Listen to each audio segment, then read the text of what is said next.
We are here. You made it. I love, love, love, love the shirt, the coat. I don't even know if that's a shirt or a coat. It looks beautiful. It's code. I made it. Of course you did. Um, well, I don't think there's a huge introduction needed for you in this. This is like the perfect seat for you. This is Darren Rovell. Our story of origin dates back to me desperately ringing you at Medill as a student, needing somebody to talk on one of my things, and that's all I had left in my life. And you stepped up, and then I've just been a fan ever since. For the people who are listening to this, myself, I'm Scott Kitun. You saw me in a previous session before this talking about investing in creator assets and just the general growth of the creator economy. Darren brings an entirely different and yet the same side to this story, because he himself is in my opinion, a creator, but also a journalist, a respected journalist, had a successful career at ESPN, and then turned that into what is, many other things you can go into, Darren, but collect media. And we are now entering a world where the cultural arts, cultural assets, it's not a hobby. It's a gigantic business, a gigantic business you've been in from a very, very, very long time. And now I'm involved in it from the standpoint of used to be a creator, used to monetize them, and now I'm trying to invest in them. So I'm excited to talk to you about the Beyond Stocks panel we're going to do here. Collectible sports. I know you are stacked. I got all mine. We're gonna show off Have all of some our fun. fun things. But Darren, first and foremost, why don't you give everyone kind of a rundown of your career as you see it, how you got to this, your interest in particular that drew you to this from where you started. And I would love to give everyone a kind of a elevator pitch, minute on what Collect Media is. Okay, so I grew up in with parents that encouraged me to be weird because to be weird is to be different, which is to be unique. And the key is to be unique. My father had that he knew what, the marketing world was like, and he also had a PhD. And so, he was able to talk to scientists and marketers, and that was a niche that I kind of watched through osmosis. Hey, if you have a niche in something and you can be the best in the world at something that slightly, people slightly care about, then you can do something. So instead of gravitating to sports reporting, I was able to carve myself into the sports business niche, and it just came at the right time and really brought sports business reporting to the fore nationally. At ESPN, obviously went to Northwestern and then worked at ESPN for 6 years doing sports business, then CNBC for 6 years, and then another 6 years at ESPN before going into the Action Network and kind of being the first big journalist to move over to gambling. Um, and throughout that time, had always been interested in investing. The in 2013, Kobe came to me and he said, "Hey, yeah, you're always interviewing me about the business. You probably know a lot about business." It really was just like that, and we should invest in something. And I had always been fascinated with the supermarket. My wife could tell you I can't get out of there in under an hour and a half. And what was interesting about the supermarket to me was that it was transparent. Everything that you saw before your eyes, that was what it was. And you can't say that about a lot of industries, whether it's tech or medical or whatever. And so I liked that, and I gravitated to that. We were going to invest in Crave beef jerky at the time. It was going to be the last money in, and it was going to be $8 million for 10% of the company. So $80 million was the number, and they did 29 million in revenue. And at the end of the day, one of the people advising him said no, and then 6 months later, it sold for 291 million to Hershey. And Kobe's like, "All right, I'll put anything in your next idea," and that became Body Armor. And he made over almost $450 million from $6 million. And So this is Kobe Bean Bryant, by the way, we're talking yeah. about. For those of you from Chicago who think it's Kobe White and not the No, same no, no, guy. not Kobe White. No. And so that No was offense to Kobe White, by the way, had a great game last yeah, night, but yeah. not the same. And from there I just said, let's start it. So I'm gonna put that aside, right, the other part. But I had always thought that collectible journalism was important. And on our road when we built Collect, we raised $4 million in 2024. And we on the way to doing the journalism, realized that there was a major infrastructure problem with teams. So as these, and you referenced it a little bit, as these cultural artifacts, teams are memorabilia factories, Yep. and every day they're producing memorabilia. The issue is that Major League Baseball authenticated these guys they'll drop 80 balls on the Cubs during a game and they don't know what to do with it. It's Yeah. overflowing. They don't know how to productize it. They don't know how to monetize it. They don't know how to preserve it. And they had an infrastructure problem. So we saw that. And, one of my business experiences, hey, when you see a bigger idea, you pivot to it. So we moved media a little bit out of the way and said, let's be an advisory to these teams, leagues, and brands. And how do we build infrastructure? And so that's kind of the Collect 2.0, which is where we're at now, and we're raising for, which is essentially building that infrastructure first through advisory. So last night, for what might be Alex Ovechkin's last game, I was advising both the Blue Jackets and the Washington Capitals. So the Washington Capitals are getting the last puck. The Blue Jackets I'm telling them to print out 250 tickets before the game. It was tremendous, but you're helping both sides through an advisory. And then, How very Don King of you. yeah, yeah, yeah, exactly. And by the way, as we say Don King, we do have, I was waiting for it. I know we do have somewhere here the Tyson, there it is. This is one of six, I think, Tyson Douglas tickets right here. Yep. I was hoping Buster Douglas, because he was in Columbus, was gonna sign that for me. A risky proposition, There's because that's probably about a $16,000 piece. And to to take it out, and then, well, I don't know, it's really thin. I don't know if I was gonna have him sign it in pencil. I don't know. I'm not sure it was a good plan. not well thought out, but a Buster Douglas autograph on there, I have no Yeah, doubt, would exactly. enhance it. So I brought you in here for a lot of reasons. You surprised me. You told me you were pivoting away from media towards advisory. I thought you were here to tell me that you were pivoting to building AI chips, but No, you there are you go. not. I could have, if I If only wanted you had known. If an only you had instant known. six, if I was advising all birds and had an instant 600%, increase in my market They're cap. still like $13 a share right now, up from like $1 this morning. I saw that and laughed so hard. I saw your tweet. Darren Rovell on Twitter, by the way, is a great follow. It was incredible. So, getting back to reality for those who are not enjoying our random asides, the collectible market is massive. I feel like the mainstream traditional media moving into where people are approachable and you're seeing them on Instagram and you're seeing them out in real life and there's events and there's games and sports in general. Our public interest has never been more than it is on live events. And live events capture this one thing that kind of nothing else recreated can capture, which is like a moment that cannot be contained. You can't even predict it. You can't write it, you can't script it. It happens. And when it does, like we could talk about the Masters as an example. When Rory wins, he wins back to back. If there were a playoff and it ended up being Scheffler and Rory, all these new things that don't exist today would exist. And every Right. one of them would have a moment that the guy was there on 18 when he did this and that happened. And now that pass is worth double, more than double Right. for what So, happened. so, And so that's super interesting. this is the magic sauce, right? This is sports, and live sports is you cannot use AI to generate it. A human has to do it. Has to Right. do it. And the things that AI can do, which is what we're doing, is when there are still, when something happens, major inefficiencies in the marketplace. I'll give you an example. So Jack Hughes scores the golden goal. Now let's forget about the puck, because that I'm not even going to talk about it. That's a whole different thing. Yeah. Yeah, but he scores the golden goal. Now, when NHL auctions posts one of his jerseys, the first jersey to go up, it's 34 days later, and then it closes 43 days later, and the jersey goes for $25,000. Now, if I could get that jersey up in 12 minutes after he scored the golden goal, that jersey could go for 500 to $1 million, because we're at the height Right. of fashion.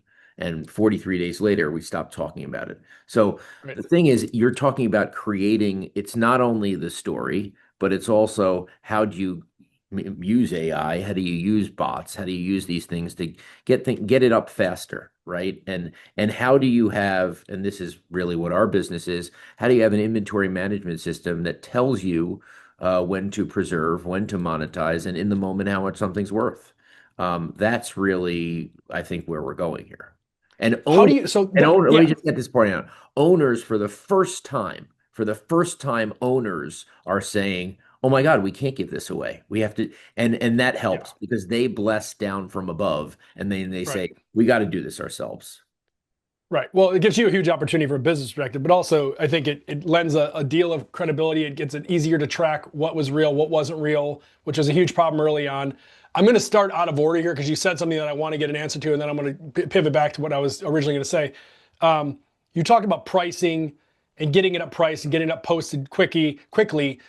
The pricing thing has always been a challenge to me because it's like I'm going to use a bad example of this, but like eBay, for example, something goes up, the price is what people are willing to pay for it. But then there's this whole other world of like marketing and promotion and FOMO that happens online where a person like me is putting bids on Arnold's Seiko watch for $54,000 that sold a couple days ago. I'm a fool, but I get in the zone. Pricing this as a person who's in the business, who's a collector, how do you have a sense? You know, I get how you could sense like a product and startups, and maybe it's the same, but how do you have a sense of this jersey or this ticket or this dollar is going to be worth 10,000? Not just like it's going to be worth a lot of money, but like 10,000. So when I put it up, I'm putting it a price that is like right. You're pricing the market, and I never could figure out how you had an intuition to know this is what this should go for, other than to say that there will be interest. And that to me is So the we're part gonna, that yeah. professionally is hard to do, right? Like these guys might have stuff, but they don't know what to sell it for, so it sits. If we have 50 clients, we have the data points of 50 people putting things up. And you start with auctions, and over time, like anything, like the algorithms that are going against all of us in gambling, Yeah. with each data point, it gets smarter and smarter. And the interesting thing is that we believe teams themselves should sell this stuff. We advise them to stand up their own business on a white label basis. And when you have teams sell it, you then know that they have the database. They have the whole database. Why Right. would you sell it on another marketplace where they would have to go to? You have the entire database. So that's really all the marketing. If the teams themselves do it, that's the most natural place. This is a team item that was authenticated by the team, that is sold by the team. And you don't really have to worry about will the market be efficient, because if the team is selling it, it's as efficient as it could ever be. Right. But still everything will end up on like, you know, quote unquote secondary market. People will buy it and auction and sell over time. And I think there was no real like, I don't know, how do you can price a Well, horse, wagon, or hold cart, on you a can second. price a few things, but This is what gets to my new statement, which is manipulation is the new normal. Okay, yes, we're as now evidence in today. this world where we're now in this world whether, and if you could have different opinion from me, but like prediction markets where we're manipulating prediction markets to then affect real markets. So I'm going to say that there's going to be something about the war in Iran or the Strait of Hormuz or whatever, and that's going to affect the commodity prices, the real bets on the Yeah. commodity prices of oil and Bitcoin and momentum. And so manipulation is the new normal. And so there was one time someone said something to me that really got me, which was like, "Hey, Darren, you reported that this was the price of something on eBay, and do you really know if it sold or not? Because you're part of the problem, because you then make it sold. Because if it didn't sell, you Yeah. just sold it because that gives one stepping stone to the fraud guy who now, hey, that's the next real price." And now you have to Well, look. that's the rodeo we live in now because everyone's connected and everything is 24/7. And we're so into it now that we need stocks to trade at least 24/5, and it'll be 24/7. It's why crypto and tokens and shit coins and meme, like all these things, that's why it all took off, is people love this stuff. It's been going on a long time. I think that it's interesting, and you may totally disagree with this. One of the reasons I love cultural art stuff in general is usually, not always, but usually you can clock a bullshit offering with an egg timer.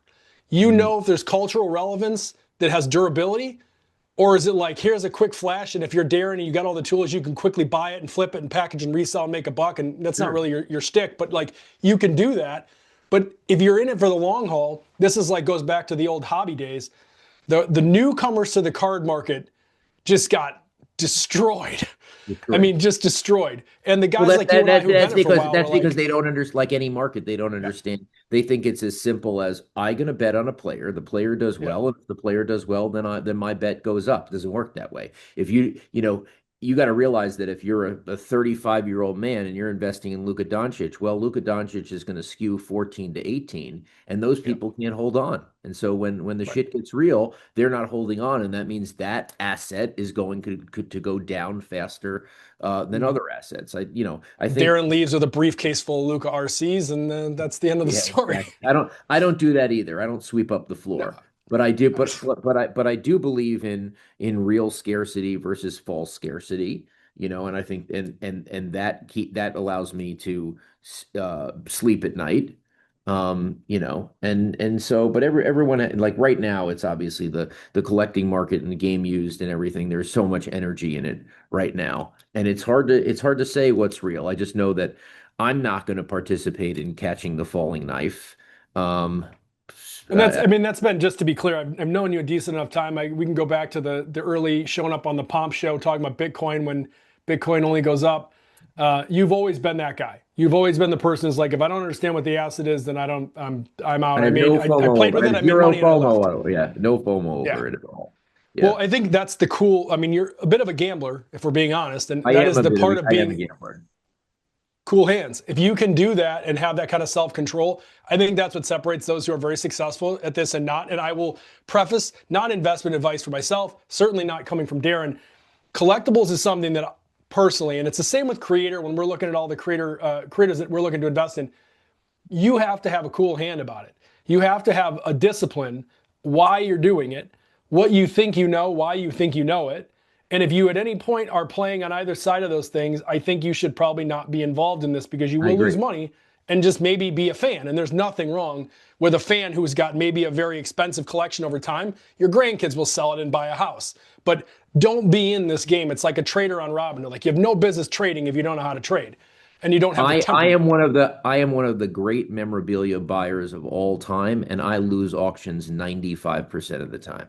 There you I go. know exactly what my number is, and I'll go on to the next thing. I have never had something where I didn't sit down, think about it. I've never had a horrible miss where I couldn't go to sleep at night.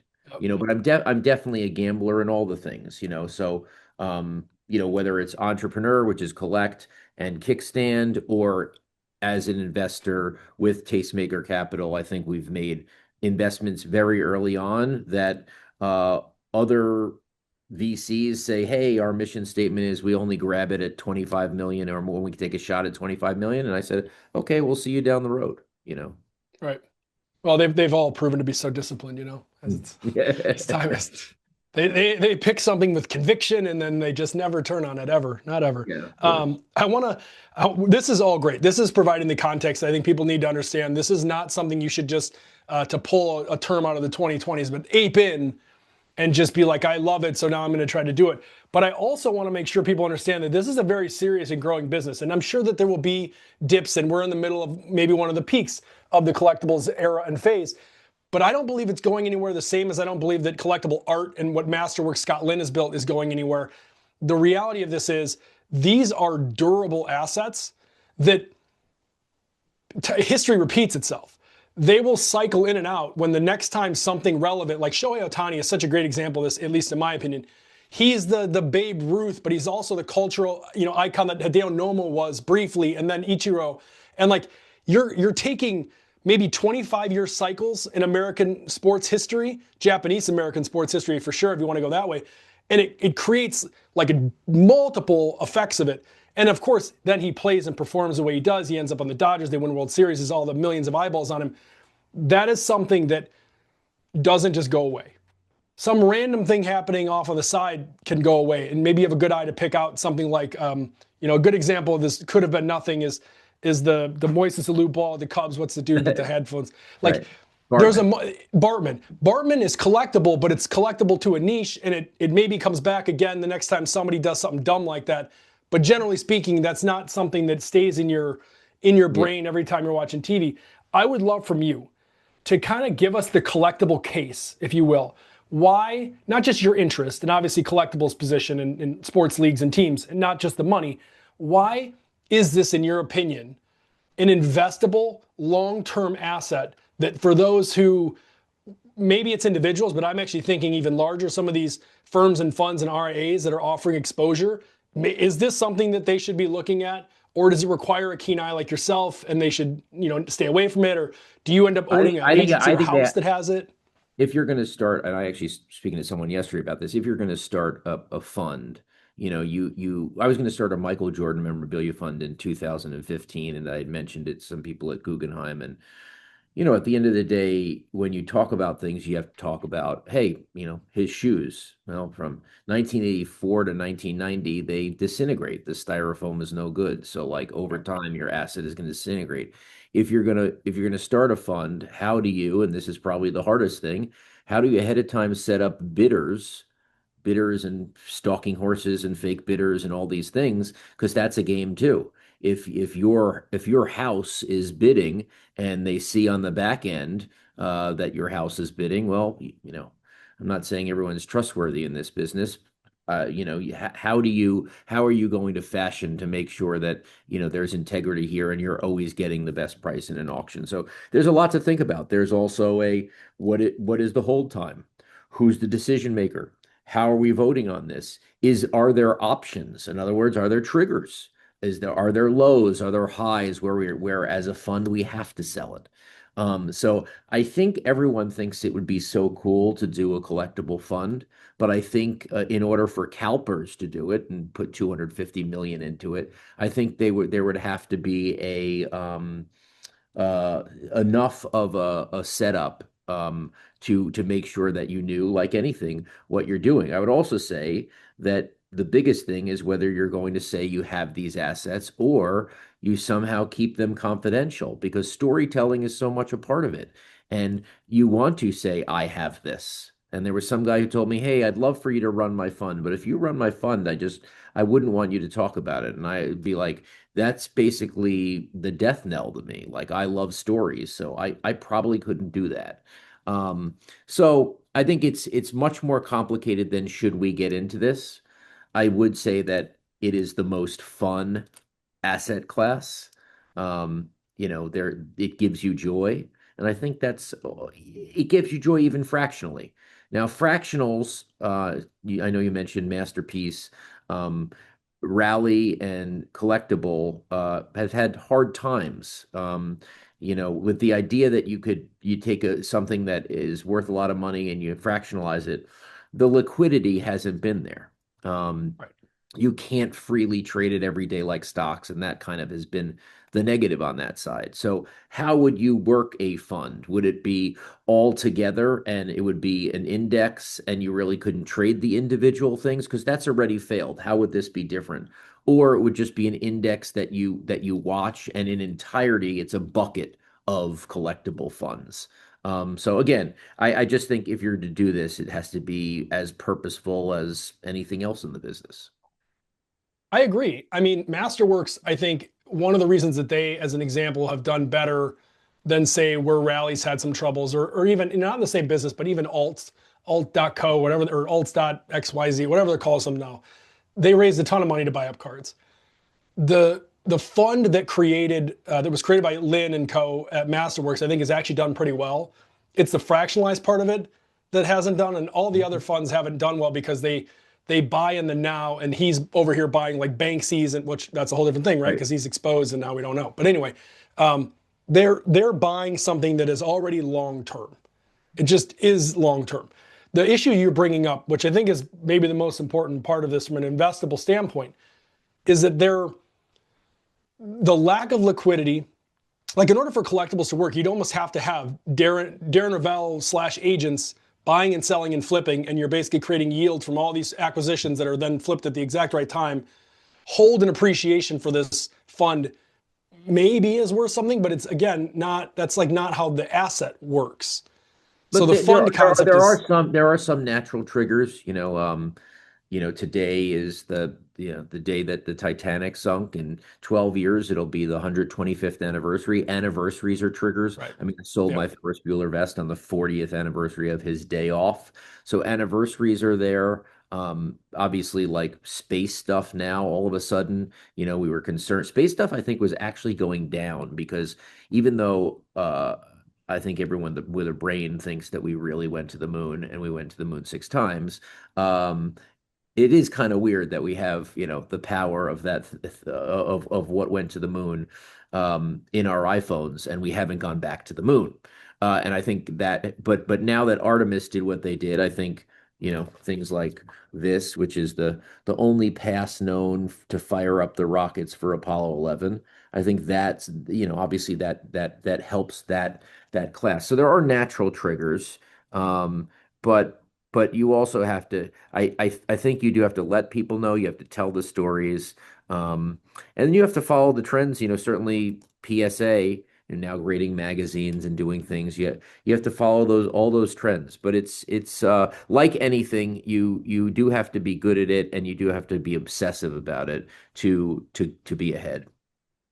That has been one of my kind of concerns slash gripes issues with fractionalized, right? I'll call it retail investing in general.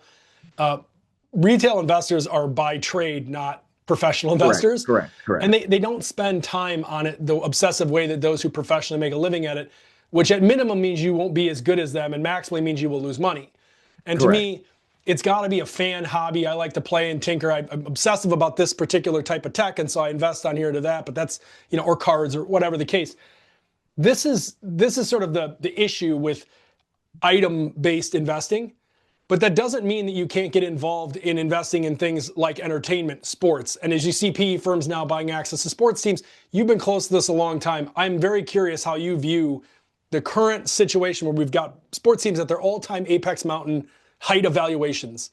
Football teams selling 10% to PE firms. PE firms presumably, obviously not talking to Main Street investors, but they will, talking to big investors about owning into these teams.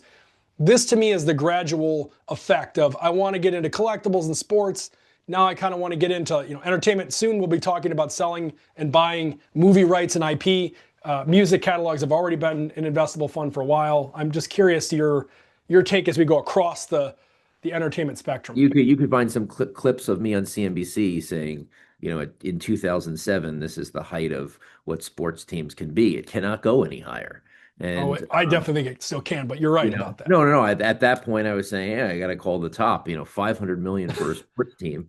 And now we're at Eight the billion. Dolphins and every 12 billion. The Dolphins and everything else included. Yeah, I mean I will say there is going to be a height just by if you're going to have if the Seattle Seahawks are supposed to trade at $8 billion, that means that someone has to have 2.5 billion cash. Yeah. Okay. And it gets a little bit harder if it's not a single person. $2.5 billion cash, then raise another $1 billion from people who are going to be severe minority owners, and then they can take on some debt, obviously. But like it's just at some point you would think, even though we have more millionaires and billionaires than ever, at some point it has to stop. But it is, yeah, it is totally part of I've talked to people about wanting to buy pieces of teams, and they say, well, does it come with locker room rights? I mean, that's kind of like the memorabilia thing. Do I get to I see it? agree. Do I get to get his jersey? Do I get to get a sweatband? And so that is certainly part of it. I mean, teams have always been the ultimate rich man's collectible. Yes. I Yes. mean, literally, Do I get a right? ring? Do I get a Jerry box? Jones 101. That's the whole deal. You know what I mean? So I agree with you. I do think, and this is coming from, you may disagree, but it's coming from kind of a venture capital and just my general view of this. We already hit the mega cap company phase. There's 7 big companies make up, 40%, whatever, of Yeah. trade volume. We have hit the consolidation effect in VC. There's like 12 funds that matter, really. The niche ones are still successful. I mean, they can't be, but there's like 12 funds. And there's really like 4 funds, and they seed those funds. And PE, you only hear 5, 6 names. Private credit, there's 5 or 6 and about to be 3 names. And I look at this and I think it's kind of, I don't know. I feel like sports teams are going to be owned by large funds and things similar like the setup with Boston and FC and like I just feel like we're Going to be going whatever. there. The leagues will take whatever it takes to make whatever rules they'll make to continue to keep the Right. franchise values going up. And so to me, that's where it ends up, which that in my mind means that they're investable and there'll be some open-end fund on on Robinhood someday, soon, where you're Someday. able to Yeah, buy into right. these. Right now it's Blue Owl and their home court fund where you can invest into their fund if you have probably the limits on those things are 200 300,000 Yeah. bucks. You can figure out how to get into through an SPV. Yep. In general, where do you see all of this stuff heading as the mainstreamification of these kind of cultural assets? We haven't talked much about the creator thing, but I think in general it follows a very similar pathway to what we're talking about collectibles. There is durable revenue, there's durable income to invest in, but you have to be the right person. If you're walking around just like trying to pick winners on YouTube, you're going to have a really, really hard time of it. But I'm just curious in general of cultural assets. Where do you see this going over the next couple of years? Where do you see it going as far as Main Street's access and interest in this? And ultimately, I mean, obviously you've got Collect, so I know you're long on the space, of course, but where do you see it as far as where everyone listening right now will interact with this or won't? Yeah, I think it's going to be pervasive. It's going to people everyone's going to understand the jersey part of things. The jersey swap, they're going to understand. I mean, listen, it's the same. It follows the same course of sports business. When I started reporting sports business in 2000, people were angry at me because, hey, I watch sports and I want to kind of get away from the business. And then slowly it was like, wait a second. If I learn the business and I know the business, then I'm not the stupid fan yelling at the radio host. If I don't know base year compensation, or I don't know whether this trade could be real, or I don't know my owner's capacity to spend. And I think people will now look at everything, you know, yet last night in Columbus, I was there, and Ovechkin hasn't said whether he retire or not, but he changed out his gloves 5 times in the final 9 minutes, where you wouldn't change out your gloves anytime in a hockey game. And so the players are thinking about it. The people think about it. My 12-year-old son, obviously being in the house with me is a little annoying, but my 12-year-old son, understands how things go and the hierarchy of things. And I think everyone's just going to get used to buying and selling and getting pieces of things that is a part of their life. And it's not like the 70s where going away, there's going to be 5 people at the end of a game who are not only going away with a hat and a jersey, but they're going away with a bat. They're going away with a bat because it was prearranged before the game. Before the Yep. game, you prearranged it with the athlete or the creator, right? Um, uh, there's another guy who's buying something because it's on the Jumbotron and they want an auction. Wait, are There's you telling me another. this stuff is rigged, Darren? It's all, yeah. Well, some of the company Not called everything. Yeah. company called Daps Bounty basically says, hey, you want the jersey, with the athlete, and you pay, and they show up. And yesterday there was a kid who, or a couple days ago, there was a kid who turned out it was the player's career high, and he gets that jersey. So I just think there's going to be a lot more purposeful, meaningful, greater storytelling, and a lot more money flowing into this space. Now, it's so nascent that there's going to be a lot of spats, right? Like in college right now, the fact that you have NIL and you have contracts means that the players now, there's not going to be a fight over it. We own the stuff, we own the gear. But some schools haven't said that overtly to the players. Yep. So there's sometimes fights over who owns it. And I think that'll be straightened out in time. But it is kind of, as this is developing, it is the wild, wild west. Well, as a pivot from this, I wanted to make sure that we covered the meat and potatoes of this panel, and knowing what a great storyteller you are. And I also want to make sure there's room for people to ask questions. I would love 2 things because you are obviously a collective, but you're also an investor, and the people listening to this are investors. What are some of the things that you look for when you're making investments? And it doesn't have to be collectibles. It could be, body armor with Kobe, all these things. Like, how do these things find their way to you? That's an important part. People probably don't quite understand how deal flow works. And then what do you look for, and how do you size up and price and know your number there? And then after you kind of get through that, I would love for you to take some time to tell some of the best stories that you've encountered over the last year or two with Collect, in sports, in collectibles, because there are just so many great ones. And I think anyone who's listening here would benefit from just hearing you tell these stories.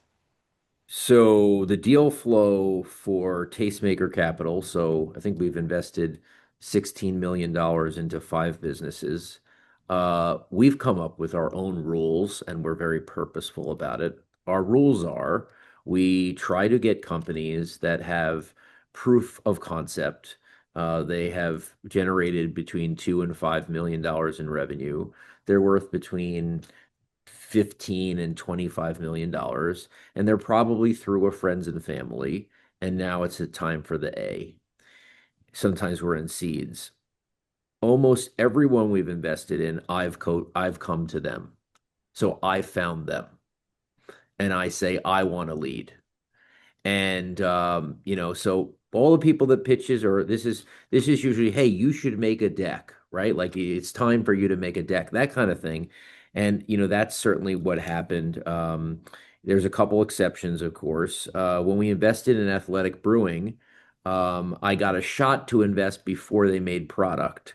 I was not going to do that. If I did, Scott, I would not. You would not be able to get to me at this point. I would just be on the beach with an IV of pina colada, and that's it. But you would have Uh, broken your own I rules, would have Darren. broken my rule, which I think sometimes you can break, by the way. I think Yes, sometimes we agreed. make rules as funds make rules and say, I can't do it because Yeah, shut up, you can do it. yeah, That's just an excuse. So, yeah, at the time, I think Athletic Brewing they might have had 3 to 5 million in sales, and, you know, they're going to come close to 200 million this year. But it's getting a piece. And by the way, we're not a fund where we do all SPVs. So I call a product, I send it out to a bunch of people who are in our group, and if they like it, it pretty much goes in order of how much you've put in. yep. And we have had historically no management fees and just regular carry fees. Um, and when we talk about what we invest in things that seem to make sense. Non-alcoholic beer, how does that make sense? Well, in we just looked in Germany and Ireland and Spain and saw that it was maybe 50 times bigger than the US, and that was because they had craft non-alcoholic beer. Holding a bottle is not a placebo if it doesn't taste like beer. Right. Um, with our earliest investment from 2017 was Vienna roasted chickpeas. Okay, just makes sense. You right now we're all trying to get protein and fiber, and this was a natural way to get protein and fiber where you just dust the chickpeas with flavoring. And in a world now where we have so much synthetic protein and synthetic fiber, it's really skyrocketing now. Um, and then Pop-Up Bagel was Adam Goldberg was an investor with us in Athletic, and he said, I feel like I made the best big of all time. Now, the only reason why I would trust him is because his cousin is Jeff Lewis, who I had known for a long time.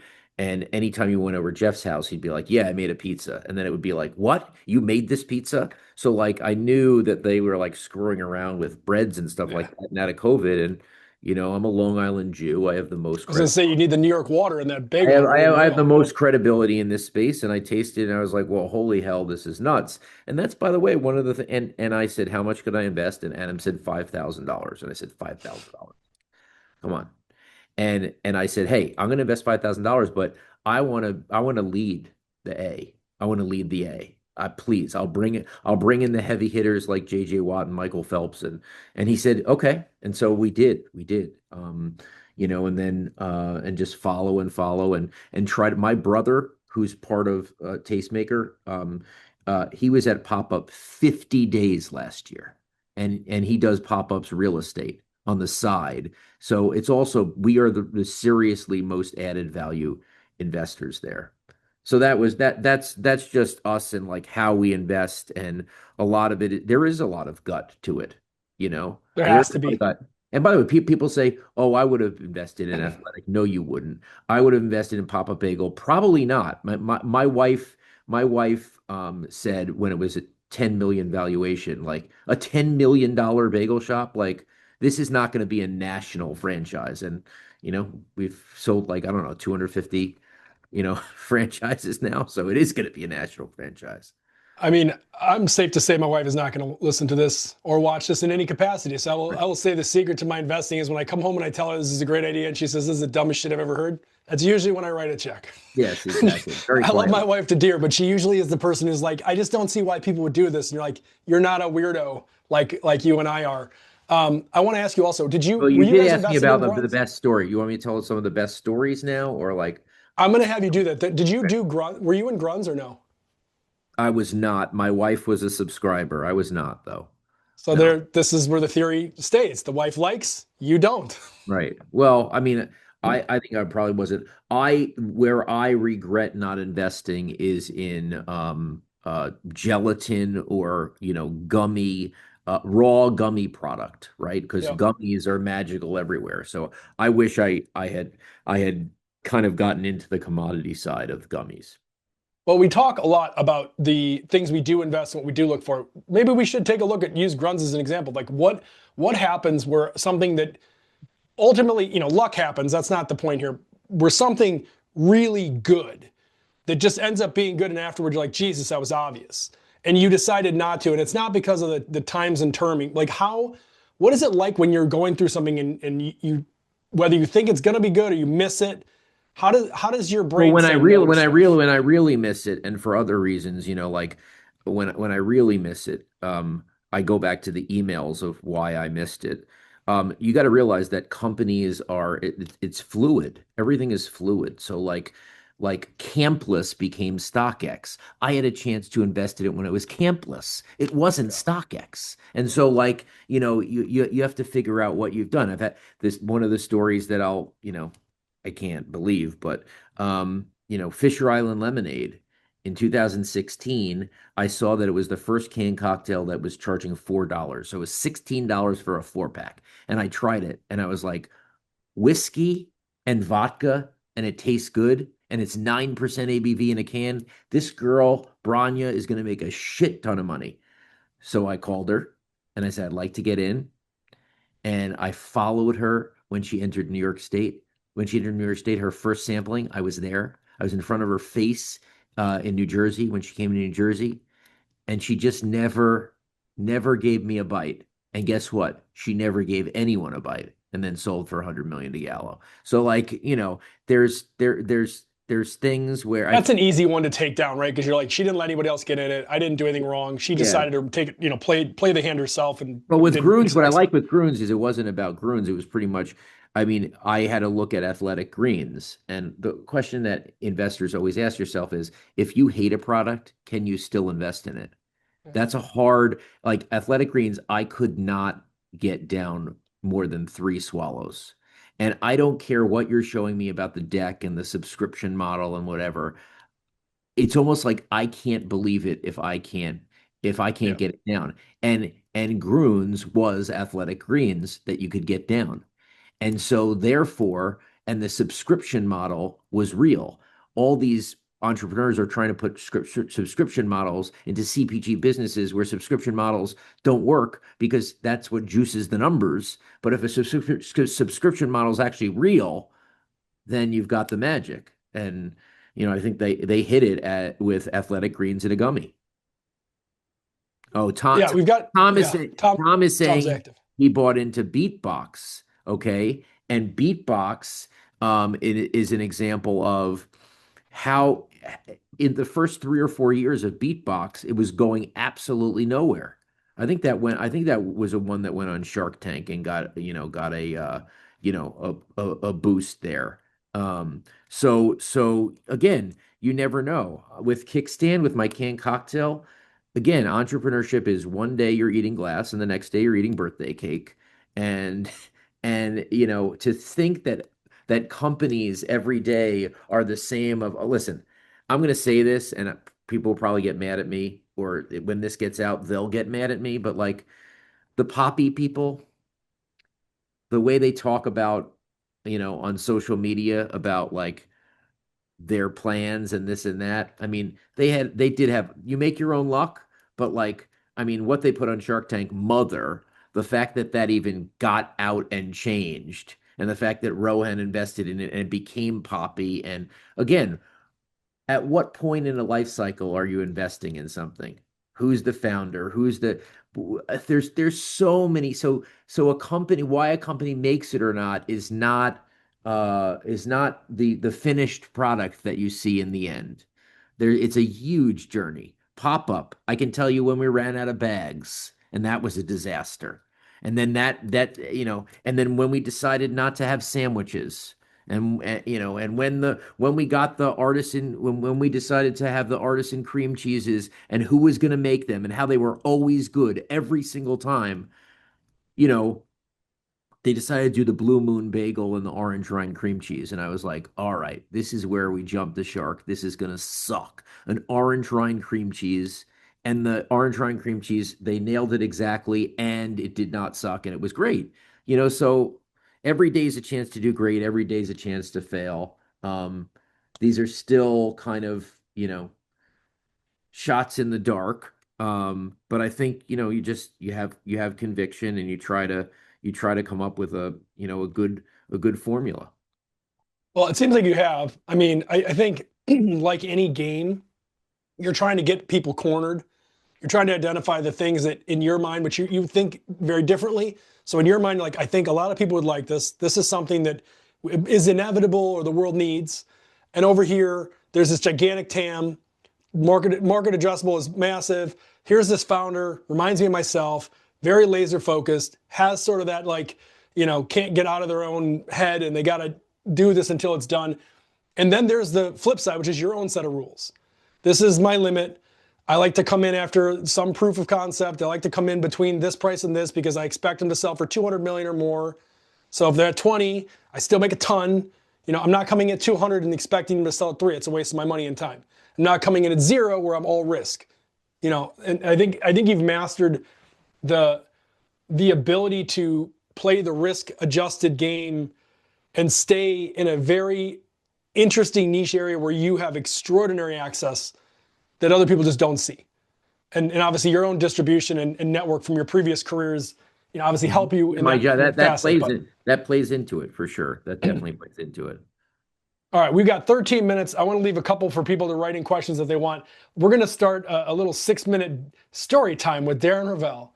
I would love, whether you want to do it with some of the collectibles, not to I put you on the got a spot. couple collectibles, so Yeah, let's rock and roll. I'll tell you why I decided to buy them. What's the so this I do collect. I think music is still very undervalued. And in particular, I think Billy Joel and Bruce Springsteen are very undercollected. There's not a lot of great stuff from them.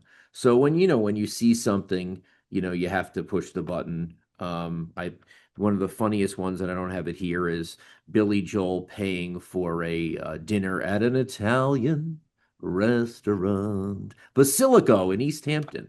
I just thought that was a cool, like, his actual credit card receipt. Yep. This is Bruce Springsteen's first business card, with the phone number in 1970, and it has that steel mill logo. Again, to be able to I bought this for $2,800. I think it's stupid at that level. I mean, I think these pieces are so undervalued. So music in general, it's amazing to me how the Beatles can still be undervalued. And again, some of this is knowing this is actually a great story. So you know that this is the Beatles in 61 or 62 because you have Pete Best in the corner, which is a Yep. great, amazing way to identify, the Beatles. On the back, it says Cavern Club 1961. So this was just a woman. This picture is this is a one of one. And because of this, I said that, it was a type one, which a type one photo is taken from the original negative and published or printed within 2 years. They are the most valuable, a type one photo. And so I sent it to PSA. They graded it type one. And Henry Yee, the photo guy there, said he believes that this is the earliest picture known of the Beatles playing. So That's if insane. so if you if and you can see like McCartney and they're like 18, 19. And he said if you look at pictures from Hamburg, which is 1960, or 61 outside the club, it's usually outside the club. It's not of them playing. It's not inside the club. It was dark, so that's one. And then this is probably this might be the craziest. So this is the Cavern Club 1961 membership card. So this gets you into Beatles concert number one, essentially. Um, and I bought this at an auction house that didn't know what it was. And I bought it for $375. And this is north of 100 grand at least now. Just because there hasn't been another one that has kind of shown up. That's So again, just knowing what you're doing. Um, let's see here. You always got to do this one. This is a great one. This is Go Change the World, Steve Jobs. Um, and then I got on the back, I got the other two founders, Woz and Ronald Wayne, number two, Apple employee number 2 and 3. These are things that people say wow to. And I think in the era of um, common or false scarcity, oh, this is an Otani 101. People don't go, oh my God. But when you show them, when you show them Albert Einstein's business card, and on the back, he's lending his dog to someone. That is like, get out of here. Oh my God. You know? So yeah, I love telling the stories. I mean, you're making the case. It's so funny, and I'm glad this was an accident. I'm glad we ended here, because this is really the starting point. It's like, why collectibles? Why is it different? Why does it last? Why is it durable? This is why. Because in the end, you talk about sports teams. You called top in '07, and here we are in 20, about to be 27. People, especially if AI takes half our jobs, that's a different show. Um, we will want to be together. We will want to go to games, even if we can't afford it. We will want to see things live. These magical moments that happen between people, it is the stuff that archaeologists search for a million years later. Who gives a shit about this random ruin? Well, we Right, do, because there's something right, about it. And it's pervasive. And I think it is the reason that a lot of the digital stuff, it's just not, and this is not old man yelling at the moon here. It doesn't carry the same way. It doesn't mean all of it doesn't, but it just doesn't carry on the same way that, like, the movie Casablanca, great, holds right, up for certain people. The canister of the original filming of Casablanca, very important. right, right. Yeah, today's the anniversary when the Titanic sank, and this was a 1899 silver certificate that was in the pocket of third class passenger Ernest Tomlin. So, I mean, that's a crazy one. Yeah, and we're 1 month away from when I gave my wife an Aster diamond for our engagement. So Good transition. it all comes full circle.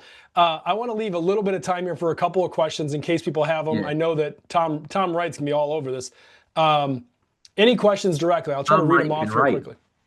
Yeah, dude, that he's got AI. I'm not joking. He was in my last session. He did awesome. Feel free to ask any questions. Darren, is there anything else you think people really need to be aware of with regard to the collectible space, investing in it? One of the things, just want to throw this out there. I love the guys at alts.co. They do a good job, very similarly the SPV fashion that you do with Tastemaker. This is obviously very different. They write up a lot of stuff on all the things you can invest in, from whiskeys and wines and stuff. And I think from an entertainment standpoint, from an education standpoint, from a just being culturally aware, it's really cool. But I also caution people, when you start getting involved in investments like that, you really got to be careful with it and know what you're doing. How do you view stuff like this? Like, what would be the things that you feel like we haven't covered yet that you would I want to make sure people know? Again, I think that what makes a great investor, curiosity, research, that applies to this too. I think at least with sports collectibles, people sometimes think it's a little bit easier, and it's more transparent, and it's not, right? You think that oh my God, what's my association with the ground round, Tony?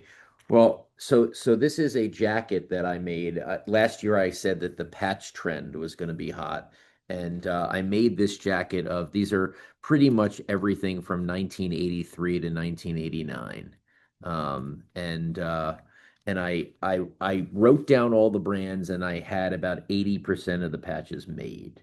So the ground round, just the idea that I mean, certainly today, I don't think it would be eat what you weigh. Can you imagine if we had a scale?